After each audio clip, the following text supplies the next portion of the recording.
Bonjour à tous, bienvenue pour un nouvel épisode. Aujourd'hui on se trouve au Mont-sur-Lausanne pour aller rencontrer Valentin. Valentin qui est un client à moi où on a fait un projet bac pour son balcon. On avait déjà planté quelques aromatiques vivaces. Donc aujourd'hui on va planter deux variétés de tomates, une tomate cerise et une tomate normale précoce de Sibérie. On va planter du basilic, une bourrache qui est une très belle fleur et une fleur comestible qui est souvent utilisée dans les restaurants gastronomiques. Et on va planter aussi du persil.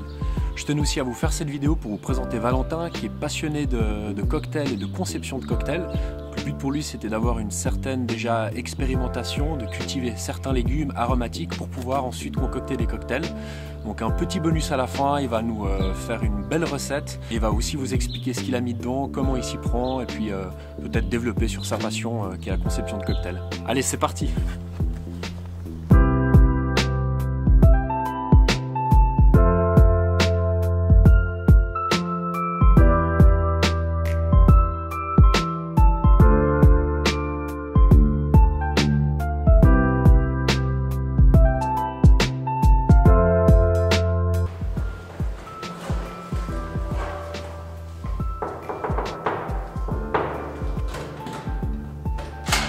Ciao Valentin. Salut. Tu vas bien? Bien et toi? Et la séance rentrée? Bien sûr. Magnifique. Je t'amène la cam. Depuis le temps que j'attendais ça.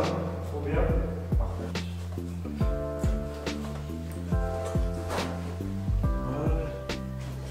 Alors, nous voilà arrivés chez Valentin. Tu peux seulement venir, vas-y. C'est la première fois qu'il passe à la caméra. Valentin, lui, se passionne de la conception de cocktails. Il a même fait une formation à l'étranger à New York. Oui. Voilà, à New York, qu'il a malheureusement pas pu finir. Du coup, il est revenu avec énormément de connaissances, de savoir et de choses qu'il expérimente. Comme je vous ai dit, on a installé 2 bacs, histoire qu'il puisse aussi expérimenter, lui, de récolter ses propres végétaux et puis faire après des essais de cocktails, des aromatiques ou des petits fruits de son propre labeur. Je m'appelle Valentin, j'ai bientôt 28 ans, j'habite Lausanne. Actuellement, je travaille dans les bureaux, donc rien à voir avec le milieu des plantes. Mais tu te passionnes des cocktails. Voilà. Enfin, pour moi, c'était important en fait d'avoir des produits frais à disposition pour pouvoir élaborer et puis créer des cocktails, parce qu'il faut savoir que un bon cocktail, c'est pas seulement le dosage ou bien l'expérience de la personne, c'est aussi pour moi l'utilisation de produits frais et aussi des produits de qualité, que ce soit l'alcool ou bien les fruits et les aromatiques.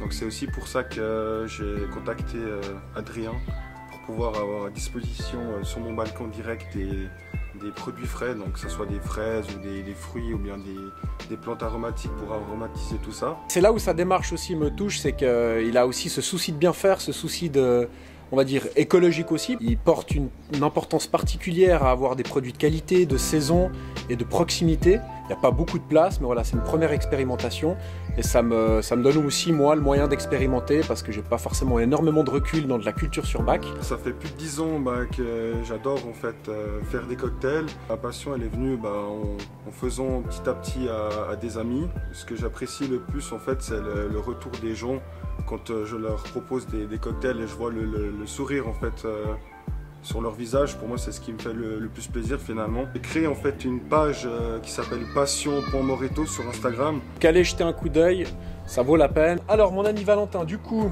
comme prévu, on a le basilic. Ici on a la bourrache, la fameuse fleur bleue là, qui est beaucoup utilisée dans les restaurants gastronomiques. On a la précoce de Sibérie, tomate, tomate cerise rouge et puis le persil. Magnifique. On va commencer, ou peut-être on va commencer par le fond. Je vais mettre sur le bord, hein. Hop. Ça je le giclerai, tu vois, on va l'enterrer jusqu'ici. Puis ça, tu vois les petits poils blancs là, ça c'est des futures racines. Pour avoir un plan robuste.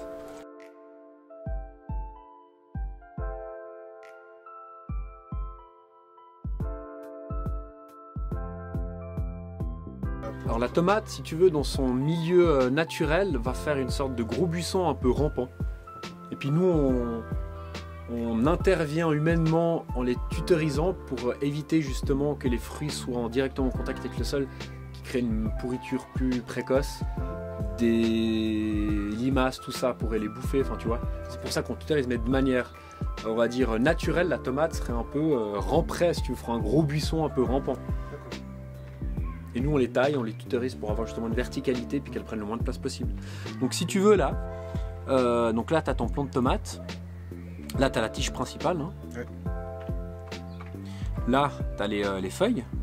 Tu vois, de chaque côté de la tige. Tu vois bien, ça, c'est la feuille. Et puis, entre la tige principale et la feuille, c'est ce qu'on appelle les gourmands. Tu vois, là, tu en as un. Ouais. Ça, je sais pas si on le voit à la caméra. Ouais. Ça, c'est un gourmand. Ce qui fait l'autofocus, ouais, c'est bon. Ça, c'est un gourmand. Le gourmand, si tu veux, si tu le laisses, cette petite pousse là, entre la tige principale et la feuille, ce gourmand te refait une tige principale. Et ainsi de suite. Et sur cette tige principale du gourmand, il y aura de nouveau un gourmand qui refera une tige principale. Et c'est pour ça qu'on taille les tomates de manière générale ou tout dépend des contextes. Hein. Il y a des avantages, des inconvénients de la tailler. Mais pour toi, en pot, dans un bac où tu as envie que ça prenne le moins de place possible et que ça monte plutôt en verticalité, que ça fasse un gros buisson, on va tailler ces gourmands pour que tu n'aies qu'une tige principale, tu vois. Okay. Dès le moment que tu laisses aller un gourmand, après, tu vois, donc ça, on enlève. Ça, je te montrerai au fur et à mesure. Faudra que ce sera le seul truc à entretenir sur tes plants de tomates, c'est qu'il n'y ait pas de gourmand entre la tige principale et la feuille, tu vois.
Bon, après le travail, on va dire le réconfort. Donc Valentin, comme je vous ai dit, l'expert en cocktail, nous a concocté une très belle chose. Regardez-moi ça. Ça sent bon surtout.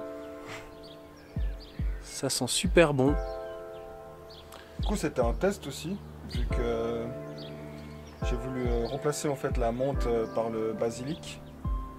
Donc c'est la première fois que je fais ça, et puis j'ai hâte de déguster ça. Ça s'associe bien ensemble, et puis avec des fraises bio de Suisse. Valentin, merci. Santé, et puis merci à toi. Santé, ouais. Merci beaucoup. Santé à vous.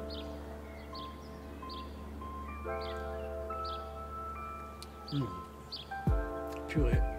Il déchire bien sa race. Hein. On sent bien la fraise. Wow. Hein. Il est vraiment bon. C'est vrai que le basilic, c'est assez léger quand même. On le sent un peu, mais c'est dur à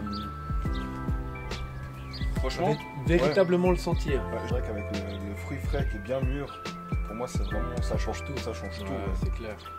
On devait normalement faire qu'un cocktail et on a fait un deuxième, donc j'ai pas pu refuser. C'est un amaretto sour. Un amaretto sour. C'est à base d'amaretto. Là j'ai mis juste un artisanal, c'est tout simple, du sirop de sucre de canne, du jus de citron, un blanc d'œuf pour faire la mousse par-dessus. Pour faire la mousse. Cocktail protéiné. On peut refaire, c'est vrai. Ouais, on refait, vas-y, on laisse, t'inquiète. Et j'ai aussi mis un peu d'angostura, c'est un bitter pour relever un peu le goût. Et puis à la fin, un peu de zeste d'orange par-dessus le verre pour amener ce côté un peu orangé. Et puis j'ai mis une petite rondelle d'orange. Bon, sur ce bon dernier cocktail, on arrive au terme de cette vidéo. J'espère qu'elle vous aura plu. Valentin aussi vous a plu dans son projet. N'hésitez pas en tout cas à aller jeter un coup d'œil sur son Instagram. N'hésitez pas aussi à aller voir mon Instagram sur Culture Physique tout à pondu. Je me réjouis de vous retrouver pour des nouvelles vidéos. Tout ça pour dire qu'en tout cas, je voulais aussi profiter pour te remercier parce que j'ai appris beaucoup de choses. Et puis tu es aussi quelqu'un de formidable, donc je suis content d'avoir fait ta connaissance. Et n'hésitez pas, c'est pas pour le faire de la pub là, n'hésitez pas. Quand même. Ouais, mais là c'est sincère, n'hésitez pas à passer par lui parce que il fait du bon boulot et puis c'est une bonne personne, donc j'ai passé des super moments avec.